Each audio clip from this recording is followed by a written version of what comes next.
So I was once again right about Thurman v Sebastian Fundora, where Sebastian Fundora pretty much had his way with Keith Thurman until he stopped him in the 6th round. Now, a lot of people are complaining about the stoppage, saying that it was maybe a bit too early. Keith Thurman never went down. He, never even had a standing 8 count. None of that. But the nature of Fundora, he puts his hands together so much, and he's got a nasty sting at the end of his punches. And I know Keith Thurman post-fight was saying he's only getting caught on the back end of punches. Unfortunately, for a guy like Fundora, that's when he's most powerful. And you can see that on Keith Thurman's face, where his face looked battered and bruised. But he didn't go down. And ultimately, that's what Keith Thurman's going to hold on to. It got stopped by the ref. The ref, Keith Thurman will be saying, the ref was trigger happy. He was, too quick to step in and end the fight.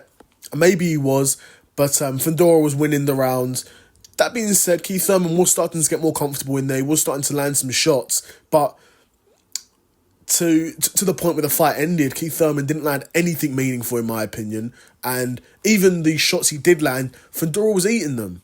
Fundora ate those shots and just carried on walking Keith Thurman down, and that's what Fundora does. And Fundora executed, I imagine, his game plan perfectly, and that fight went basically exactly how Sebastian Fundora expected that fight to go. Obviously not the case for Keith Thurman. But I did think it would go this way, because at the end of the day, people were saying, Thurman could stop him. Thurman's not stopped anyone good in so long. His last fight, granted, was a knockout against Brock Jarvis at 154. Brock Jarvis is not a career 154-pound fighter. Granted, neither is Keith Thurman, but Brock Jarvis started his career much lower than 154. In front of me now to hand, I've not got the exact weight Brock Jarvis started his career at, but even then, even if Brock Jarvis was a career 154-pound fighter, he's not known for having a good chin. He's not known at all, to be honest. Not got anyone on that resume. He's really not known, right? So, again, Keith Thurman, he's not shown that he's got major power to stop high-level guys at 154. He's not shown that. So I had no faith in that happening. Do you know what I mean? As much as we all want to say, Keith Thurman could roll back the clock, this physically is not a prime Keith Thurman anymore. At the end of the day, he's had those injuries. And even if physically his body has been able to recover, mentally it's very difficult to recover from these. And Keith Thurman himself might not even know that mentally he's not recovered from these. Because he'll go in a press conference, he'll talk a big game. And granted, you've got to sell a fight. You've got to sell a fight. But when you're in there, and you're up against it, and you're losing rounds, you're getting your face punched in, that's when you really find what you've got left in the tank. And ultimately, we saw that Fundora had far more than Keith Thurman, and it was just going to be a bad night for Keith Thurman, and it was.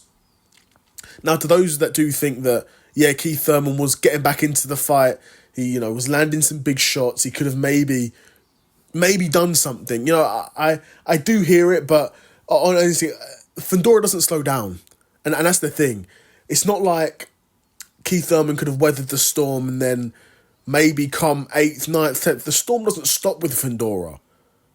Did you get it? The storm doesn't stop. He just keeps going and going and going until you stop, until you give up. Like Tim Tszyu. Till he stopped Tim Tszyu. Till he stopped Keith Thurman. He keeps going until you give up. That's what Fundora is. If you can't stop him, he's going to keep going until you give up. That's what makes him so dangerous. He showed Keith Thurman that's what made him so dangerous. Hopefully showed the world in that performance as well. But again, like I said, the fight did go largely how I expected it to, in a Sebastian Fundora win. I probably didn't pick a particular way for the fight to go, because it's hard to predict these things, because, Fundora's a big puncher. But at the end of the day, Keith Thurman is a veteran of the sport at this point. And you would think, even though defensively, Keith Thurman's never been amazing defensively. He's always been an offense-first fighter. He's never had super sound defensive fundamentals. Technically fine. He's not a guy where you watch him like, that's just awful. It's not like a Ryan Garcia at times, or, one of these guys where there's, obvious deficiencies in the technical side. Rolly Romero, etc. I mean, actually, maybe Rolly and Keith Thurman. No, I'm not going to make that comparison. I'm not going to do that, because that would be disrespectful to Keith Thurman. I'm not going to do that. But Always going to be a tough fight for Keith Thurman. I was right about this fight, right about Sebastian Fundora winning, so I'm happy I got the prediction right. Let me know what you guys thought of this fight. What did you think of Fundora's performance? What do you think's next for both men? Let me know. Another episode of the Seth Solo Side Quest in the bag, and I'm out. Peace.